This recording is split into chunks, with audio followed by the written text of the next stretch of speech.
Dear students, आज मैं आप सभी को ग्रामर का एक खास चैप्टर बतलाने वाला हूं।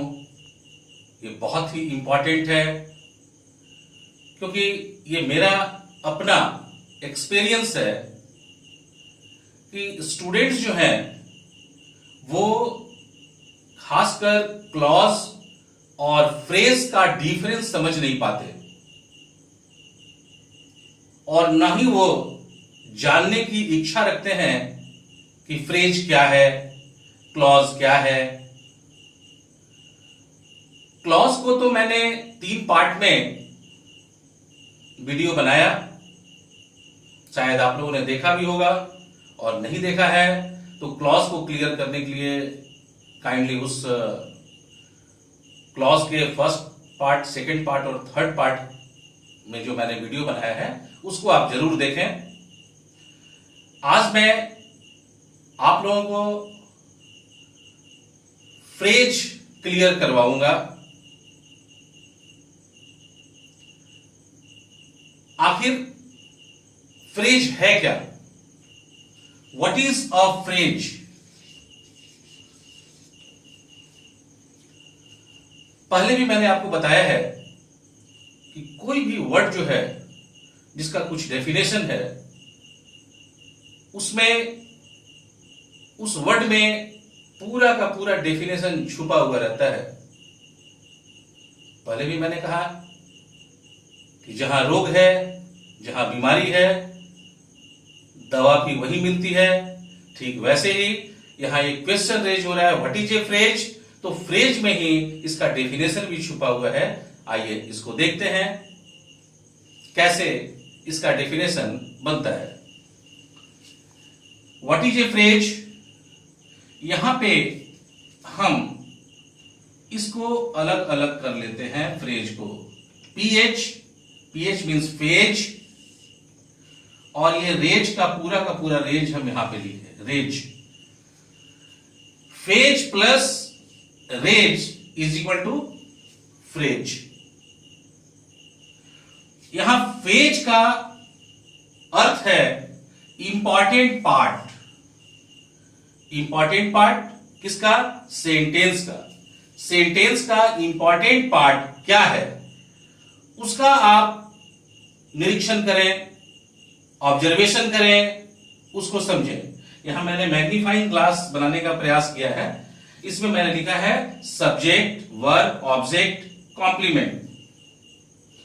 ये पार्ट जो है सब्जेक्ट, वर्ब, ऑब्जेक्ट और कॉम्प्लीमेंट, ये इंपॉर्टेंट पार्ट है सेंटेंस का। तो इसको देखना है, इंपॉर्टेंट पार्ट को देखना है,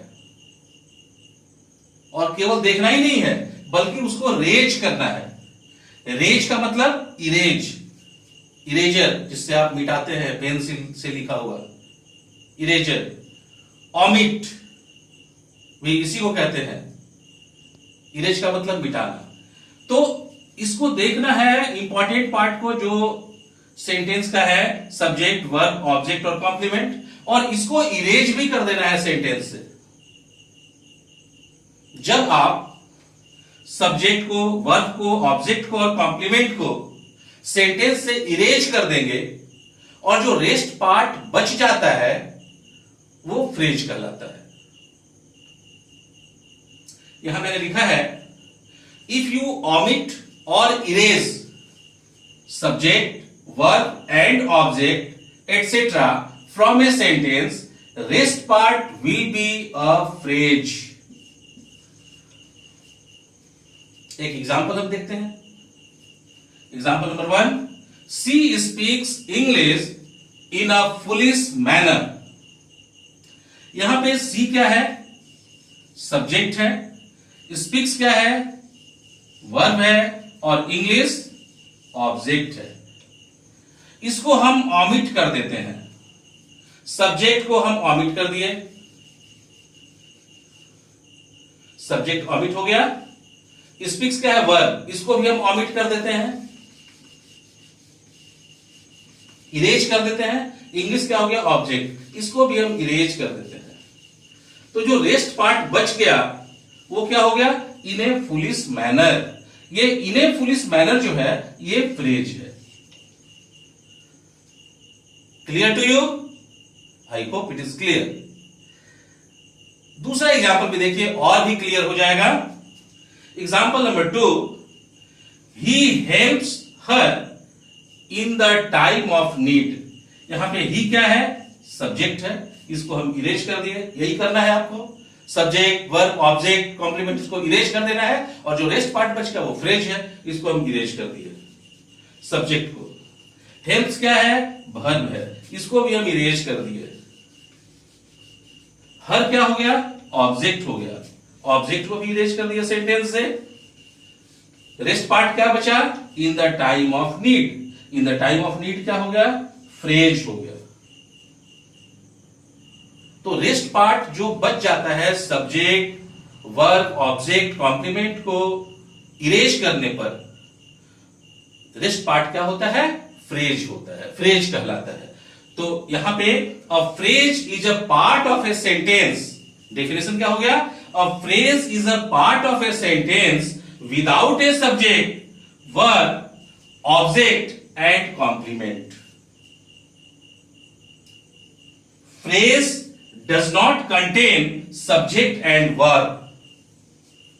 फ्रेज में सब्जेक्ट वर्ब ऑब्जेक्ट कॉम्प्लीमेंट नहीं होता है, और जो रेस्ट पार्ट जो बच जाता है वो फ्रेज होता है। ये फ्रेज के लिए। और क्लॉज के लिए मैंने आपको पिछले वीडियो में क्लॉज के 3 पार्ट में मैंने बताया है। फर्स्ट पार्ट में ही मैंने बता दिया है कि क्लॉज को कैसे हम पहचानेंगे।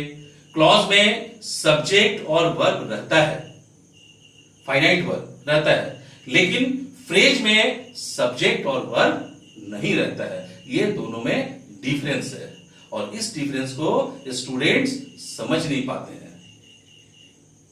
तो आज के वीडियो में हम लोगों ने फ्रेज को देखा, और भी इसी तरह बने रहिए मेरे वीडियो के साथ। और भी नई नई चीजों की जानकारी मैं आप तक पहुंचाऊंगा। और अगर अच्छा लगा हो तो आप मेरे इस वीडियो को जरूर लाइक करें, इस पे कमेंट करें और सब्सक्राइब करें। Thank you.